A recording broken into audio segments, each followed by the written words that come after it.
reliability. So let's see here, drafting phase. Bigetron will take blue side. Wow.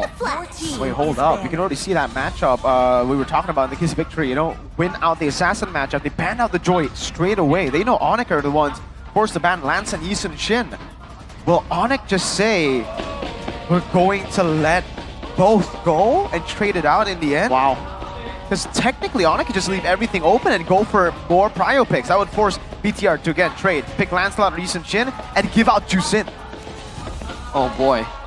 A lot of options to play with right here. The mind game's already started as well here. Call me a hero. Oh, Yisun Shin still for ONIC, so man, especially in that red side, you do see a lot more similar options. It's because these heroes are really good in the current meta, when mobility can allow you to do so many things. I will choose. All right, it's gonna be the R-Lid here from side of Bigetron. So yeah, I think they are letting Shogun here to have that advantage, right? Targeting low-key loot piece hero or heroes. Lancelot up for grabs right now. ONIC, do they ban it? Do they trade it with a Jusin? Which one will BTR go for if both are left open? Jusin or Lancelot? Now you can really see ONIC thinking about this hard, long and hard. I feel like it's something that ONIC wouldn't have too much difficulty kind of dealing with, technically. Right, they have options and a wide enough hero pool to really deny a lot of success from those very strong picks.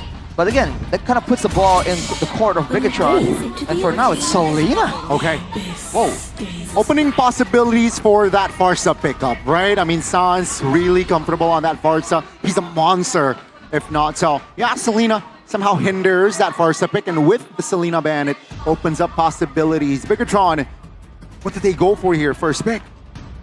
Yeah, that's why they got to think long and hard about this. It's the trade that ONIC are forcing on them. Jusin, Lancelot. They will not go for either. Oh, they go Baksha. They want to play for Iman, it seems, or they want to just flex it.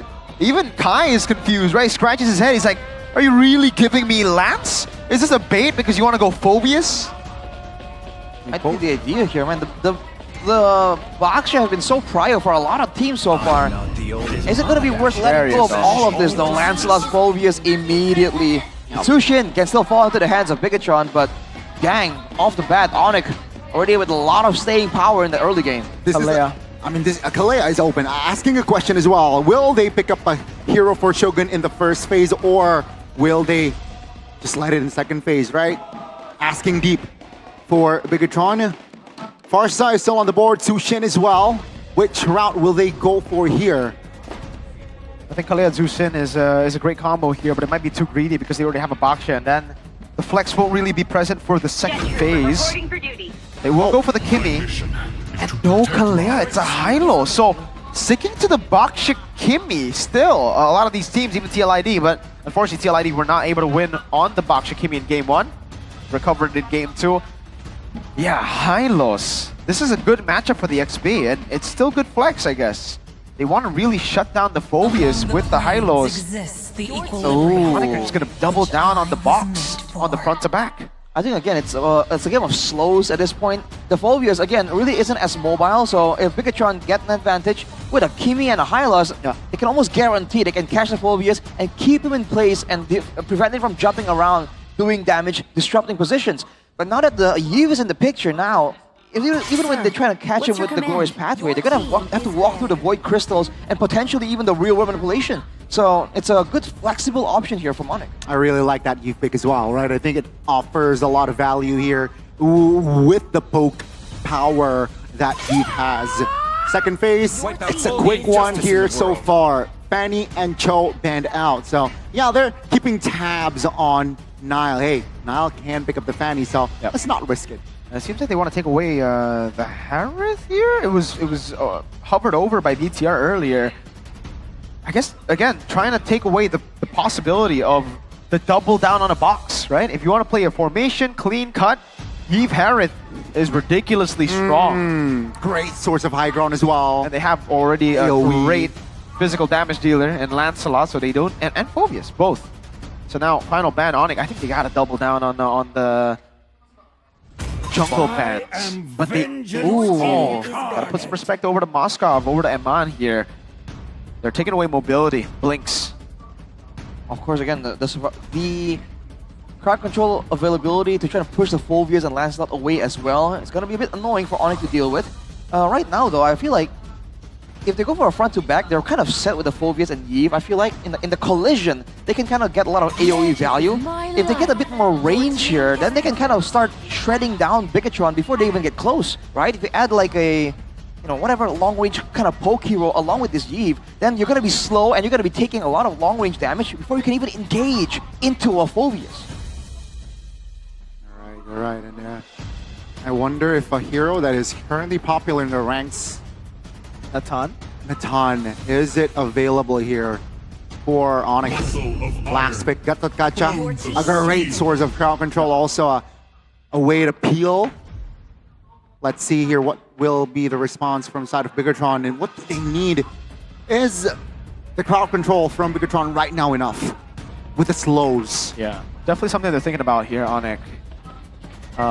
Going for the Natan, but BTR might actually pick it up themselves, I think. But no, they just have too much. Then they would have too much magic. Right? Yeah. I mean, Kimmy and I think all. ONIC can pick it up, no? They need a physical damage dealer Okay. for Land BTR. alone is not, okay. Oh, man. Did they just go carry Kalea? Kalea is still up for grabs, and carry seems like an okay choice. You can shred through everyone.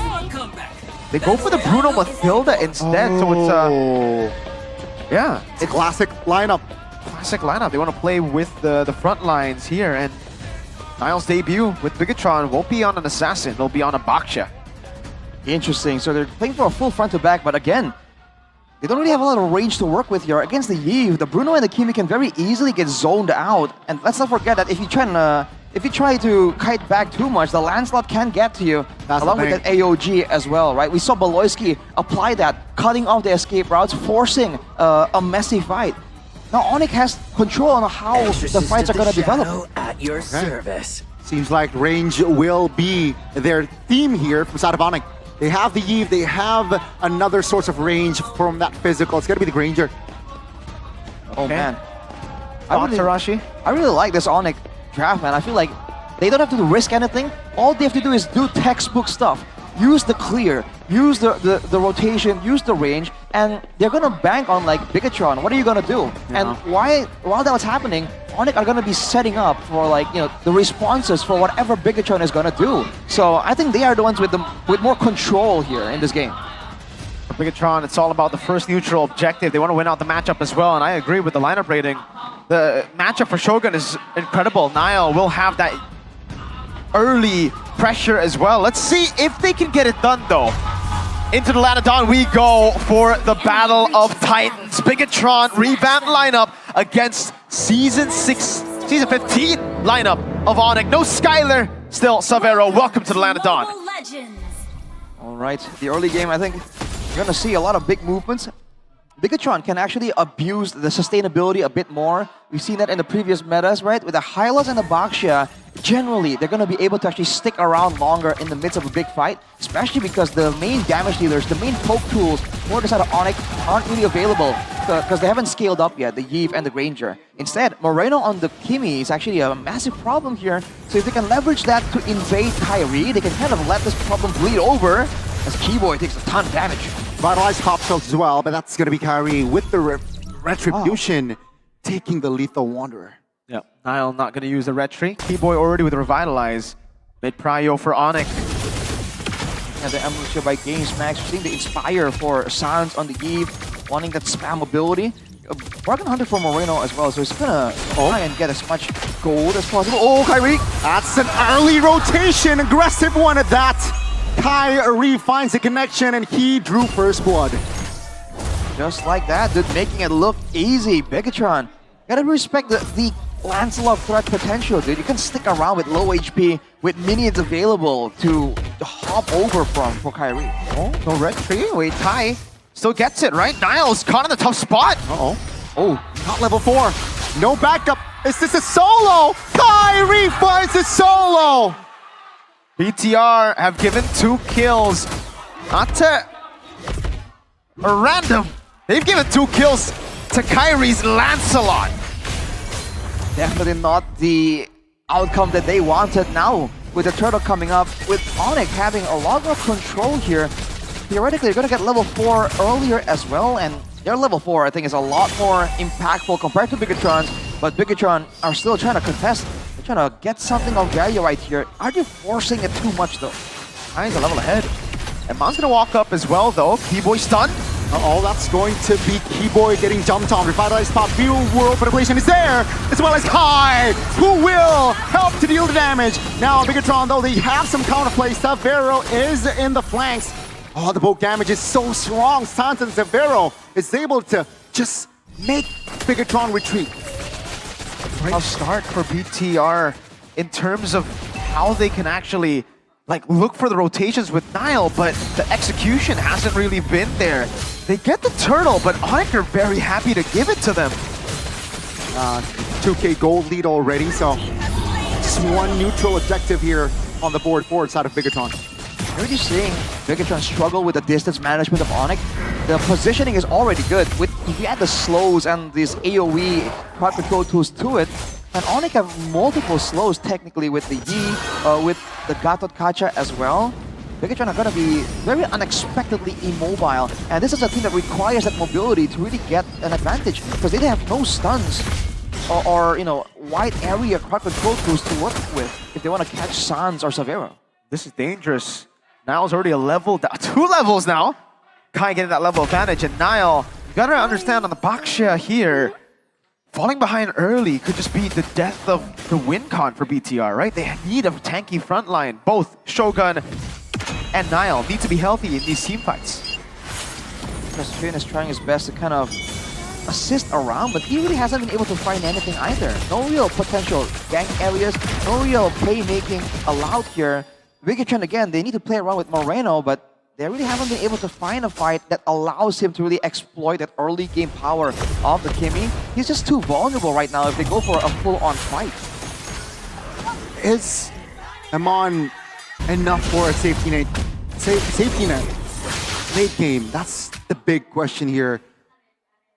Deathless still. Farm okay. Is it enough? Good question. We saw Innocent play a very crazy Bruno in MSC. It was able to scale into the late game, but yeah, different player, different lineup as well. Does seem like BTR want to play for it though, so it just comes down to, I think, the front line being tanky and sustainable. I guess with the Matilda, that's a fail-safe in case the Baksha falls behind early. You still have the healing, you still have that sustain. Well, if they want to aim for that, they gotta. It's gonna be a team effort to keep Amon alive to really carry the team around.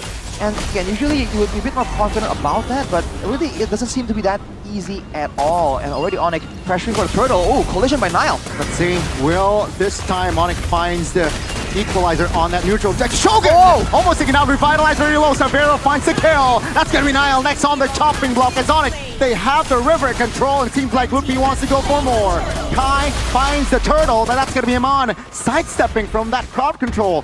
Keyboy is still A-OK, and that's just 2 members off the board, plus ONIC got the turtle. Oh! Kairi looking for an angle, doesn't really find a connection just yet with the flicker in hand there. Finn escapes. That's the threat of giving Kai 2 kills early. Now ONIC hold everything on their side. This is looking like a game against Tewa yesterday. Arashi 5-0, everything to ONIC. Way too clean with it. Talent prediction by Gopay, almost as clean, but there's one single caster against everyone. Hey, you know me. You know. Will know it be me. a curse or You know me. season 16 plus curse? Hey, you know what? It's Hey. anything I want it to be. Okay, fair enough. Fair game. Well, fair game. look at Finn now with the Flash of the Oasis completed already. Is it gonna be enough though? They get trying to catch Ludwig here, but he's tanky. 2v4. Not looking good. Lupi though. Tom Flicker.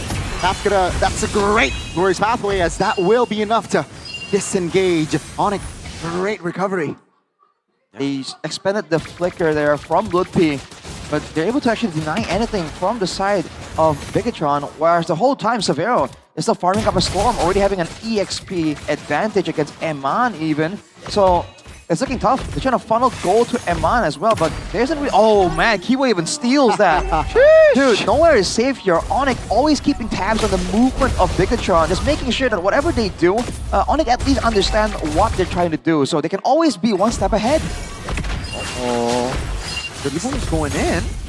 This is the right move. This is the right call, or is ONIC too greedy? Seems like Bigetron not convinced and not making a move just yet for as well. T-Boy, will this be punished? Her top lane taken down. Yeah, ONIC taking it slow. Free takes all across the board. Nothing BTR can really do. ONIC is just hovering over, cutting lanes, giving pressure away, and this is a free turtle again. They're giving BTR no room to play, no space to play with. Ooh, Dragon Falls. Look who's caught, but oh, Shogun tries to go for something decisive here. Now that's going to be, oh, T-Boy under the turret, a little bit too aggressive punish, but that's going to be the trade. Shogun for T-Boy for now. They will be able to make the clear, but ONIC now will move elsewhere. Oh man, the AOG didn't even get to be used by Keyboy there. He got locked down way too hard there. And Sanz actually got to almost 0 mana there, spamming everything to try and get an advantage. But that was a bit too ambitious by ONIC. Overall though, with a 6k gold lead, they can take those risks. And even if it doesn't play out, it's still a pretty good way to pressure Bigetron and keep them guessing for the next big play. Yeah. And on that note, by the way, Kairi is doing this thing where he's poking with a Lancelot, and that has to be so jarring for Bigetron. Whenever there's a minion available, he just puncture Thorn Roses and then like dashes away. Too much to deal with, too much mobility. ONIC. Also, I mean, the risk that they're taking, it's not like it's these high-risk, high-reward type of plays. It's very low risk for them. Losing T-Boy is literally nothing for them, right? They got Shogun as well. They got Shogun, they got now a turret. It's just delayed a bit from with that kill, with that team fight. So, yeah, I mean, ONIC know that BTR, with the early game going so bad, with Nile falling behind, Shogun falling behind, they're going to have to wait for items. And if they continue to just pressure in, take everything away from the jungle, there's not much BTR will be able to do, even if we get to like the 15-minute mark, because ONIC will still just be holding so much more of a lead. You can see Sanz picking up a core item, and Savero dealing ridiculous amounts of damage. It's that range, man. There's no answer for it. Traction Falls won't allow Bigetron to find anything. Lightning Truncheon on the Yave. That's a bit unusual, but at this point, with only when they're trying to zone away the backline more than anything, that works really well to ensure that Moreno and Eman will not have a chance there to really get up close and personal. It kind of forces Nile and Shogun to kind of like operate independently away from their backline. And as a Baksha and Hylos, there's not much you can do, man. Okay. And again, it does seem like it's going to be free. If BTR go for this, it's suicide. They know it. And they will just give it. Oh, man, Keyboy stole that purple for a second. Lord Slain. Oh, it's an endless battle. He's not even going to go for... Okay, he is. I thought he was going to just go full damage, but he got the brute force earlier. All right. So, endless battle, third item at 10, dude. All right. I mean, Eman's doing work, though. He is untouched. So, that's only saving grace. Comes out of Bigetron. That and Moreno. I guess Moreno got a Sky Piercer stack, but he's going to need 80 if he's going to like get through any of the frontliners as of yet. Ooh, but Eman is also like 2k gold down, by the way, compared to Savero. So, dude, it's a tough situation. If they go in for a fight, again, Ludwig will rack them apart. But if they go and allow ONIC to bring the waves, to bring the Lord to them, the poke, dude, is just so much. Oh, let's see Shogun now. Chonks, pops the glorious pathway. That's info. Bigetron will take care of the top lane minions, and let's see what will they do for the Lord, who will crash bottom side. It's gonna be a free turret off the bat, but afterwards, I get the feeling somehow that ONIC are gonna try and get at least some kind of pick off, some kind of punish, you know? They do have the damage for it. Mr. Pulung, Mr. Pop Pulung is AOG for some flicker. That's gonna be Shogun though, trying to provide cover. But the damage from Kai is more than enough to take one member down. That's a shutdown, a big one from Moreno. Now, will it be Moreno? Will be taken down, and Savero here finds the connection. Now, Bigetron looking desperate to clear. Will this be it, ladies and gentlemen, as 1-by-1 ONIC? They will find the wipe out for game 1, and they will secure it. It's a stomp for game 1, 11 minutes in domination.